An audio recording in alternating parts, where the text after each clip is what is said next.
or these are the costs, the opportunity cost for living in a newly renovated house. Make sure you're actually reading those clauses and making sure that they fit into what you're looking for before you go ahead and commit to them. It's not that beautiful. 3, you might experience cockroaches and all the rest of them. You're a cockroach day for Canada. You do. Let your village people know that you have arrived. That's what I call soft landing. You have to also bear in mind that you go trek or you stand and wait for train during the cold.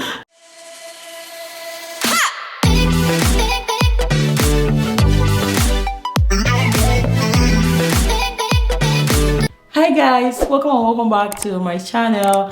Mara here. If this is your first time seeing my face, you're welcome. If you're a return, you already know I love you so much. I'm a Nigerian who is currently living and schooling in Canada. I make lifestyle content and immigration tips to help intending students who want to move to Canada to navigate through their processes. And if this is your first time seeing me, do not make it your last. I always like to say stay subscribed because we have such a good time on this channel, okay?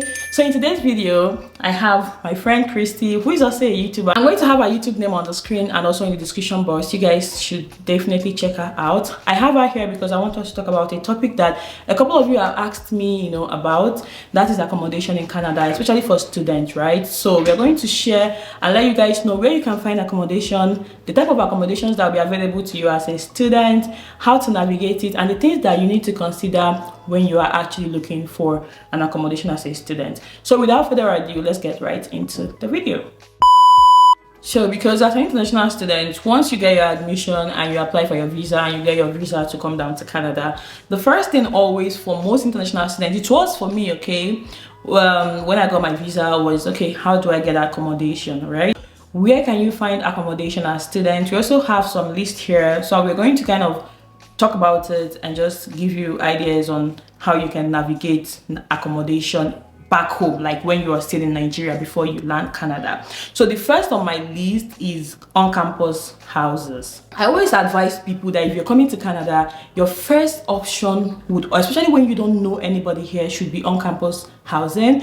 But of course, there are dynamics to it. If you're going to a place where your campus doesn't have on-campus housing, then you have to consider other options that we're going to talk about soon. But if your school has any opening or availability for on-campus housing, that's always like the best bet for students, because number one, you're able to just come to school, stay, you have a place to stay, and they will make it easier for you as long as you have the money, okay? You're also able to make friends and connect with other international students that are coming in at that time, so it's a lot easier for you to meet people that are like you when you are staying on campus.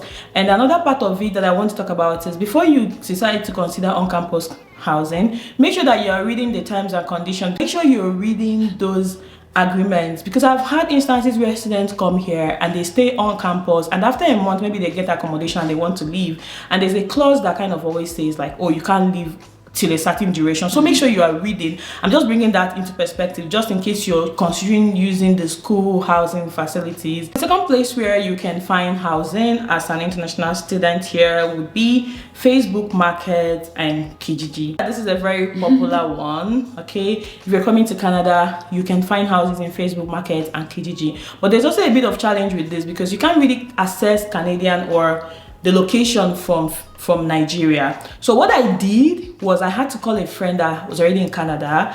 This person was in Saskatchewan, so I asked them to please help me look for houses and send to me. So if I approved any of them, they would probably help me negotiate. So that's another thing. But like I already said, this option might not be the best for you if you really don't have someone here to help you navigate through the process.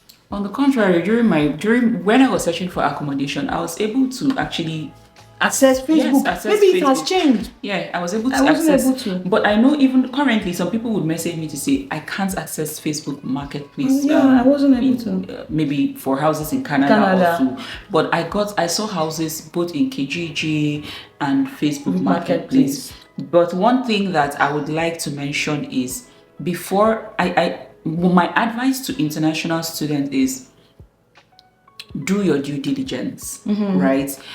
I think using Facebook Marketplace outside Canada or outside outside Canada as an international student should be a platform where you're just generally going to get ideas to help you to guide your decision, like knowing what are the price range, what are the terms, what does the house include, what kind of utilities and all of that. Because if you don't have someone in Canada, I would not advise you to pay anybody because the scam here the one back home is still learning. So you have to be very careful who you give your money to. So it is, while it is, I mean, cheaper for people to say, I want to get a house and just come in, I don't want to pay for Airbnb. Paying for Airbnb might be the wisest decision because you can pay for like 1 week and come in and just be rugged and aggressive about searching for a house and find something. But that is not to say that not people who have successfully done this from outside Canada. I know of one of my classmates got her house from outside Canada. And it was, in fact, the family loves her till today. Like, she has moved out and they are still like her parents in Canada here. So it depends. But whereby you are not sure, always follow your instincts too and be careful what you find. But for Facebook Market, it should be a place for me to guide your decision. And one more thing to note is that if you're coming, say, like in December, you want to actively start looking for house in November. Because if you start, November is even too close. No, I don't think it's too close, because you know in November you will start seeing December opening. But when you're in October, you'll be seeing November opening. And if you're coming in December, they will tell you to pay for November because house is monthly. Nobody's going to keep the house for you. So actively, you can start early. But when you want to start actively, like messaging, bombarding people to say, I'm interested, I'm interested, I'm interested, should be 1 month prior to your coming. So that way you're not going to pay any money for the ones that you're not going to stay. And also monitor the people that are commenting on the, like in the comment section. You can see familiar names, like people from your own country. You see, like on Facebook Marketplace now? Yes, on Facebook Marketplace. You can see relatable names. Like if you're in Nigeria, you can see Facebook groups now? No, Facebook Marketplace. Oh, you can comment on Facebook Marketplace? Yeah, if you go to Facebook Marketplace and you see the house search, right? You would see like people saying, I'm interested in this house, I'm interested in this house, right? Nice. And so you can see relatable name. You can see like Christy, Nkechi, Temitope, Tayo. That way you can message them and say, hey, are you going to Canada? Are you going to this city? Can we come together to get a house? Because it is easier to get a shared apartment than to get like a single, like what we call self-contained. The third place that we feel like you can find accommodation or like connect with people that can help you find accommodation in Canada is Nigerian and Facebook groups.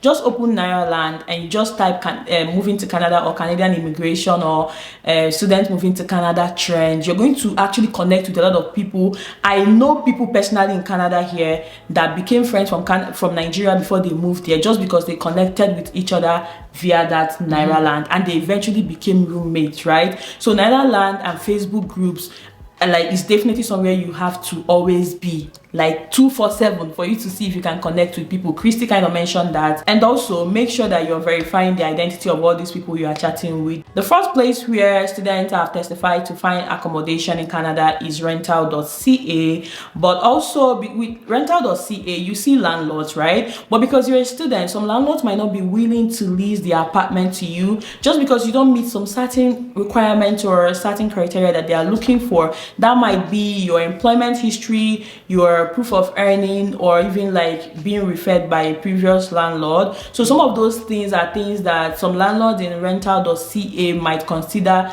before they can give you, lease an accommodation to you. But there are also landlords that are very understanding, and they know that as an international student, for you to be coming to Canada to school, you have the money that you can pay. So you might also meet those ones. If you message them, they are now replying. Continue. I believe that by the time you message a couple of them, 1 or 2 must respond to you, because they know that international students come to Canada every day. In fact, every month, international students come here and they can afford to pay. I just find it weird that some of them request for bank accounts. Like account statements. Yeah, they do. Especially when you were trying to even get the house from outside Canada. How am I expected to get a Canadian bank statement when I'm not in Naira and I earn in Naira?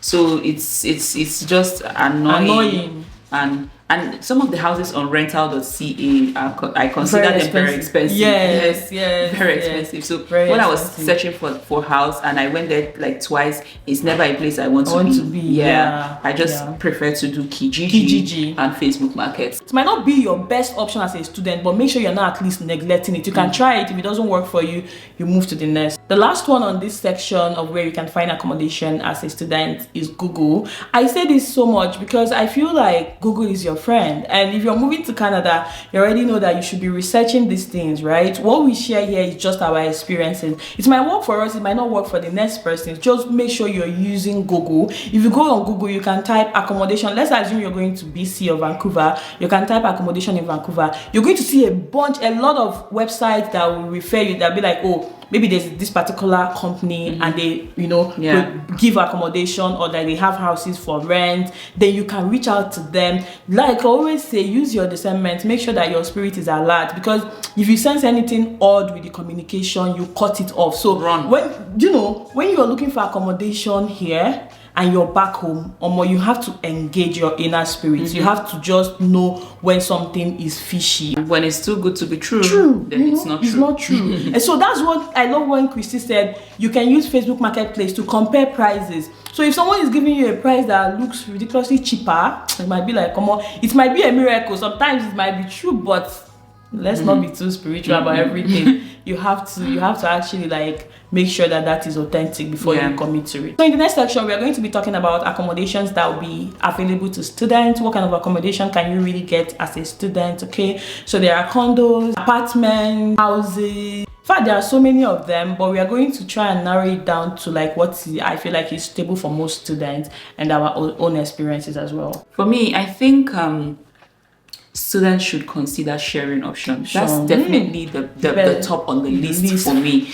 I know we're coming from a place where we enjoy privacy. We've never lived or shared apartments with people. And then with the craziness in the model of houses here, that you have a 3-bed 1-bath, or 4-bed 2-bath, or 5-bed 2-bath, it's usually discouraging. But I want you to just see this as a phase. It's just going to pass.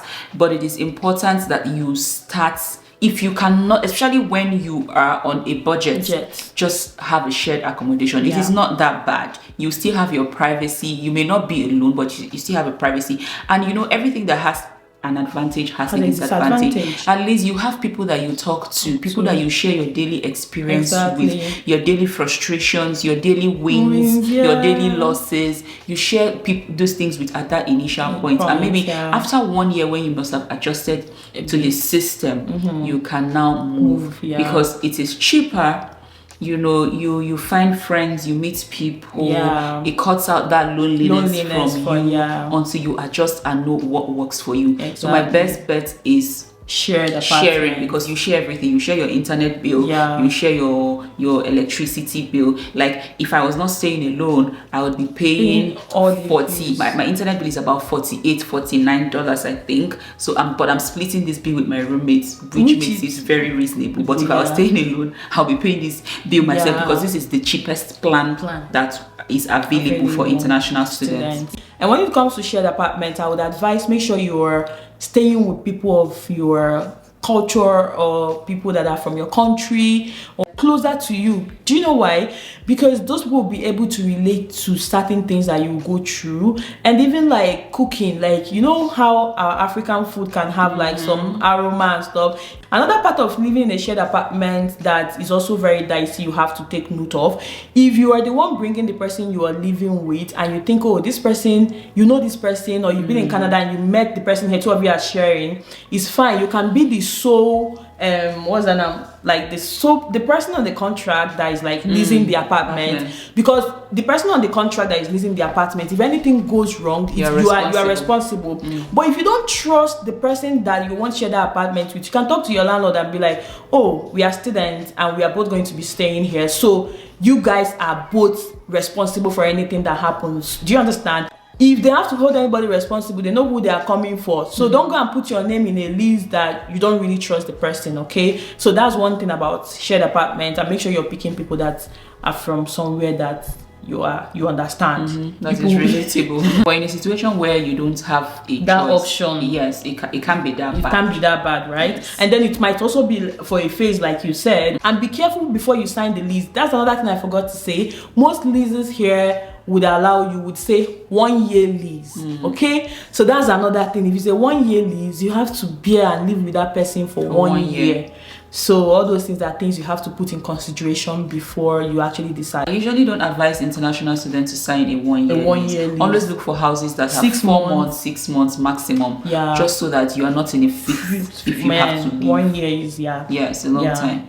So in the third section of this video, we're going to be talking about things to consider before you actually pick an apartment or decide like what type of apartment that you want. So number 1 on my list would be your budget. Okay, you have to have a budget because houses ranges from a certain amount to a certain amount for the same type of household, right? So like you have to have a budget. You have to say, oh, I'm willing to pay $600, I'm willing to pay $700, I'm willing to pay $500, $400. It will guide your search. It will make you not to be everywhere. I know that sometimes you might have to stretch your budget for a bit, just maybe you're not seeing what you want within that range, and you now know, okay, you are making room to accommodate that, but not just searching for a house without a budget. It will make the search just, someone might see you and be like, okay, what's your budget? And you're like, no budget. The person might hike a price and give you and say, oh, but if you have a budget, it kind of controls your search. Yeah, but to be fair, I kind of understand when people say no budget, because it's not like they know the average cost of houses, right? Yeah. So for me, what I would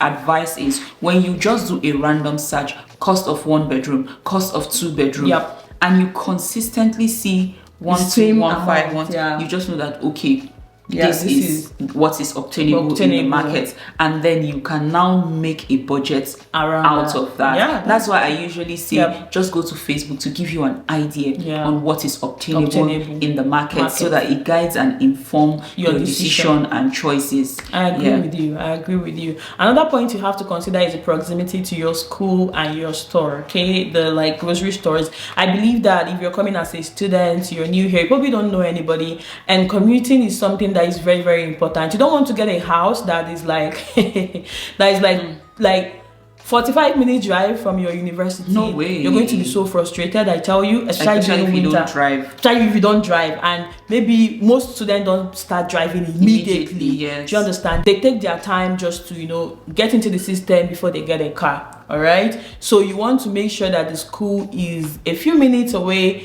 if you're using a bus from the school. And another thing about it is also maybe make sure you're not using more than 2 buses to get to your school, at most 2, right? Because you don't want to be dropping in 1 bus stop and another, like doing like 3 bus stops or 4 to get to your school. At a time, you're even going to get tired. And also to stores that like Superstore, Walmart, just all these stores that that you always get to pick 1 or 2. Yeah, and just to mention that in this life you can't have everything. Yeah. So most from my experience, I have noticed that houses closest to school are very ugly houses. Yeah, for sure. That one is true. They're not nice houses. I love the fact you said that. They're not nice houses. So when you're seeing houses close to school, you shouldn't be like, oh, this house is not fine. Hello, sis, brother, that is what is obtainable for houses close to school, because they are old houses. Yeah. But if you go a little bit far from school, that's where you get like nicer houses. So you can't have everything. You have to lose something to get something. So it depends on what is stopping the chart for you. Exactly. But some people just stay there for a while just to stabilize, and then now understand the city, then they can move. And they're also more expensive. Because of the proximity, that because they are close to school, so it can be a bit more expensive. Chris, do you have any anything or any experience or any advice you have for a student looking for accommodation? I have advice. So the advice I have for international students coming into Canada and trying to get a house is don't be too selective. Like, I get very edgy when people contact me and say, oh, please help me, and then I'm trying to help and you're trying to say, oh, I want this, I don't want this, I don't. First of all, you need to understand that there's a housing crisis going on. So the moment you see anything and somebody is telling you this house is good, trust me, that house is good.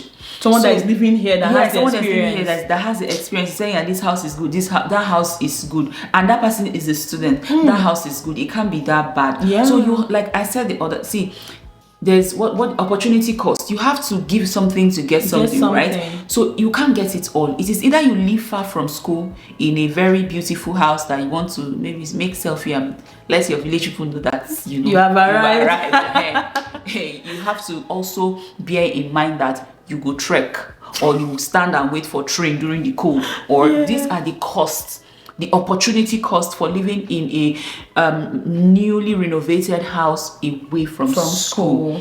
When you want to live close to school, you should know that 1, it is expensive. 2, it's not that beautiful. 3, you might experience cockroaches and all the rest of them. Cockroach there for Canada too. So you might have all those rodents and the rest of them in the house. Yeah. But it can't be that bad though, because these people now, their technology has moved them to another level. They have things that they use in controlling all of these pests and all of that. So you need to know what is topping the chart for you.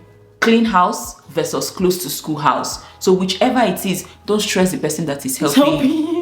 That's like my advice. Don't be too picky. Just get something. Like I said, don't sign a lease that is more than 6 months, 4 months, 6 months, so that you know that even when you don't like the place, you just tell yourself, I'm here for 4 months, or I'm here for 6 months. You mentally just you psych yourself and just give yourself hope that this will soon end, and then you can find that mansion that you truly desire. So my advice would be, if you're coming to Canada, another thing that I have seen a couple of my subscribers do, which was like very smart, was to reach out to the local churches, that are in the cities that they are moving to. And one of my subscribers, she reached out to a local church in Regina, and then this local church was able to talk to a sister, like someone in the church. Please, can you help? And then she stayed there for a bit with the person, and it also now gave her the room to see the house she wanted to rent, and like she was satisfied, and she connected with a student, and they are now living and sharing the apartment. That's what I call soft landing. If you already have someone that is living in the city you're going to, plead with them, because just ask them and see if they can help you accommodate you for a while, just for a while, before you can get your accommodation. I'll also find out if they can help you, just like Christy said, to look for accommodation. But if they're helping you, please don't stress people, okay? Make sure that you're also being considerate, because this place is a very busy place. Not everybody that has the time to.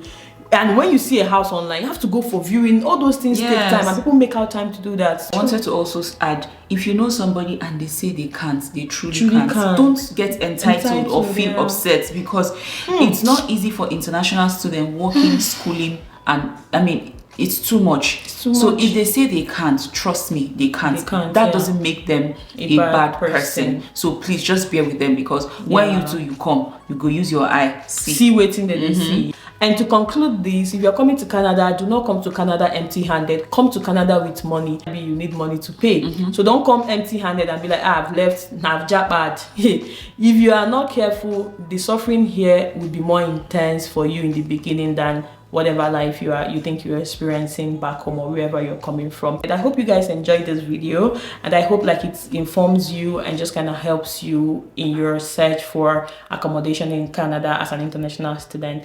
Thank you guys so much for watching, and thank you, Christy, for doing this with me. You're welcome. And I'll see you guys in my next video. Bye bye.